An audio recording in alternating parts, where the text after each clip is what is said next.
समाज तोड़क वो बात करते हैं और आगे से कहते हैं कि हम तो समाज जोड़ने की बात करते हैं। पूरी तरह से उनका जो नैरेटिव है वो समाज के खिलाफ नैरेटिव जा रहा है, लेकिन इस बात को वो स्वीकार करने के लिए तैयार नहीं है। आज भी कम्युनिस्ट पार्टी ऑफ इंडिया जो है वो communist party of real India बनी नहीं पाई। वो आज भी ऐसा लगता है कि आइडियोलॉजी उन्होंने इंपोर्ट कर लिया और बस इंपोर्टेड आइडियोलॉजी के हिसाब से वो चलना शुरू कर दिया। कम्युनिस्ट खत्म हो गए, रशिया खत्म हो गया, एसएसआर,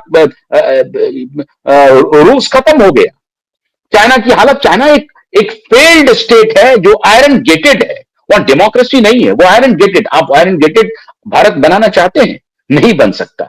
तो पूरी दुनिया में जो आइडियोलॉजी पूरी तरह से फिनिश हो चुकी है, उसमें इनको रे ऑफ होप दिखता है ममदानी के रूप में। जब न्यूयॉर्क में कोई मेयर जीत जाता है और वो जब भूख गरीबी लाचारी को सामने रख करके, उनका एजेंडा क्या है? वो उनका एजेंडा है इजराइल के खिलाफ लड़ना, फलस्तीन को आगे बढ़ाना। वो इस्लामिस्ट एजेंडा को वहां पर ले जा रहा है, लेकिन सामने हैव-नॉट्स को रखता है। वो सामने हैव-नॉट्स को रखेगा। जब सामने हैव-नॉट्स को रखेगा तभी उनकी बात सुनी जाएगी ना। लाचारों की बात करेगा, गरीबी की बात करेगा, बेरोजगारी की बात करेगा, तभी तो लोग उनकी तरफ आकर्षित होंगे। वो पहले इस्लाम का एजेंडा अगर ले लेंगे तो लोग नहीं सुनेंगे, क्योंकि इस्लाम को जो मानने वाले हैं वो भी शायद उनके साथ खड़े होने में कतराएंगे। तो इस्लाम को आगे नहीं कर रहे हैं। एजेंडा बेरोजगारी, भूख, गरीबी, लाचारी, बेबसी, इसको सामने रखो और पीछे से बैक करेगा उनका इस्लामिक फोर्स। ये जो गठबंधन है, अनैतिक गठबंधन, ये पूरी दुनिया में एक्सपोज हो चुका है मित्रों, पूरी दुनिया में। अब इस अनैतिक गठबंधन के सहारे अगर कांग्रेस पार्टी बढ़ना चाहती है, कम्युनिस्ट फिनिश हो गया, लेकिन कांग्रेस पार्टी अगर इस अनैतिक गठबंधन के सहारे चलना चाहती है, तो आप मान के चलिए आपको 100 साल का इंतजार नहीं करना पड़ेगा। अगले कुछ वर्षों में कांग्रेस पार्टी डेसिमेट हो जाएगी। जिस प्रकार का उभार, अभी मैंने बहुत दिन पहले एक बार, कई बार मैंने जिक्र किया है, मैं फिर जिक्र कर रहा हूं, गुलाम नबी आजाद एक बार एक पत्रकारों से बातचीत में उन्होंने कहा कि कांग्रेस में कोई हिंदू नेता नहीं है, जो भी नेता है वो मुस्लिम नेता है या अपीजमेंट करने वाले नेता है, तुष्टिकरण वाले नेता है। इधर भारतीय जनता पार्टी कहती है संतुष्टिकरण, मतलब हम तुष्टिकरण नहीं करेंगे, वो हमारे देश में है, हमारी आबादी है, हमारे देश के नागरिक हैं, हम उन्हें संतुष्ट करेंगे, जो योजनाएं बनेंगी उन्हें हम देंगे। लेकिन इधर बाबा योगी ने एक और नया नारा शुरू कर दिया है कि योजनाओं को हड़पने में जो सबसे आगे रहते हैं वो वंदे मातरम गाने से परहेज करते हैं। अब लीजिए साहब, अब उनको वो मजबूर कर रहे हैं कि अपना नैरेटिव बदल लीजिए आप। ये चलेगा नहीं कि योजनाएं तो हड़प लेंगे लेकिन वंदे मातरम नहीं गाएंगे। आपको वंदे मातरम तो गाना पड़ेगा। आपको अपनी विश्वसनीयता भारत के प्रति आप समर्पित हैं, यह आपको साबित करना पड़ेगा। लेकिन आप भूगोल के प्रति समर्पित नहीं हैं। आप एक ऐसी आसमानी किताब के प्रति समर्पित हैं जिसके बारे में आपका पुराना ख्वाब है कि वो गजवाए हिंद में तब्दील हो जाए। वो तब्दील होने वाला नहीं है। तो इनको इंटरनेशनल और नेशनल सिचुएशन को ठीक से इवैल्यूएट कांग्रेस पार्टी नहीं कर पा रही है।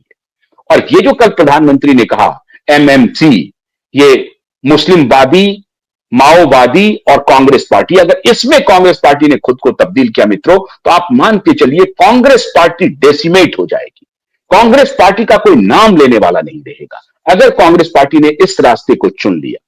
कांग्रेस का मतलब था समाज के हर तबके का, हर वर्ग का, हर समुदाय का, हर संप्रदाय का जिम्मेदारी लेकर के कांग्रेस पार्टी को चलना था।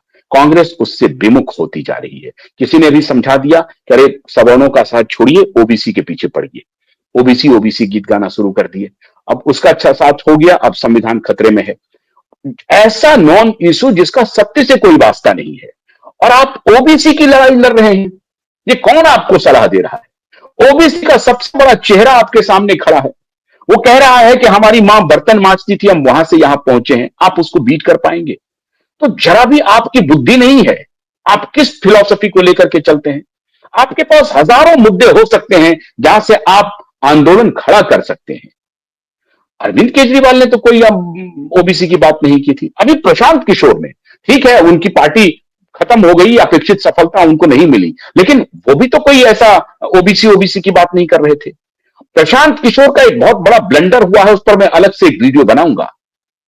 जाली पहनना, जाली जो उन्होंने पहन लिया ना, वो उनके लिए बहुत घातक हो गया, उस पर मैं अलग से बात करूंगा।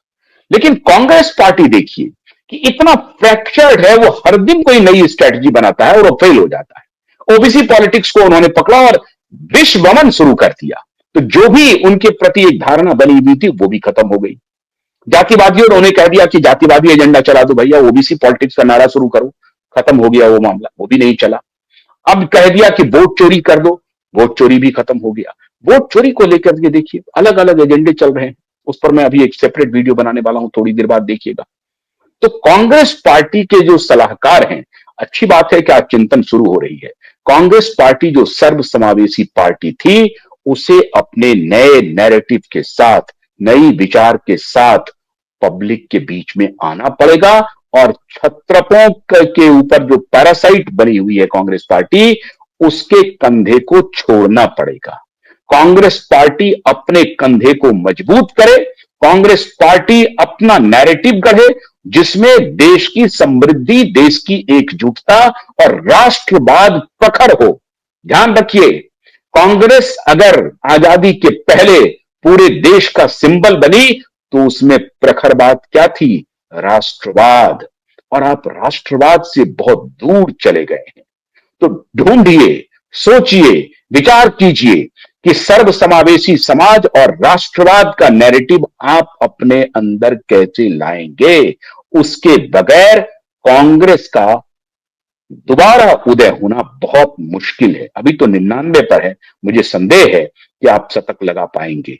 हाँ, शतक लगा लेंगे, शतक क्या, 2-3 शतक भी आप कर सकते हैं, अगर आप ये नैरेटिव राष्ट्रवाद के इर्द गिर्द, सर्वसमावेशी समाज के इर्द गिर्द, भारत के समृद्धि और सांस्कृतिक विरासत को लेकर के आप चलने की अगर बात जिस दिन कांग्रेस पार्टी शुरू करेगी, कांग्रेस पार्टी नया चेहरा, नया नैरेटिव और नया सिंबल बन करके जनता के सामने खड़ी हो जाएगी।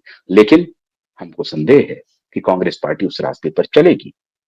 इसीलिए डर है कि कांग्रेस पार्टी खत्म ना हो जाए, मोदी की बात सही हो जाएगी। अब देखिए आगे आगे होता है क्या। बहुत बहुत शुक्रिया, नमस्कार।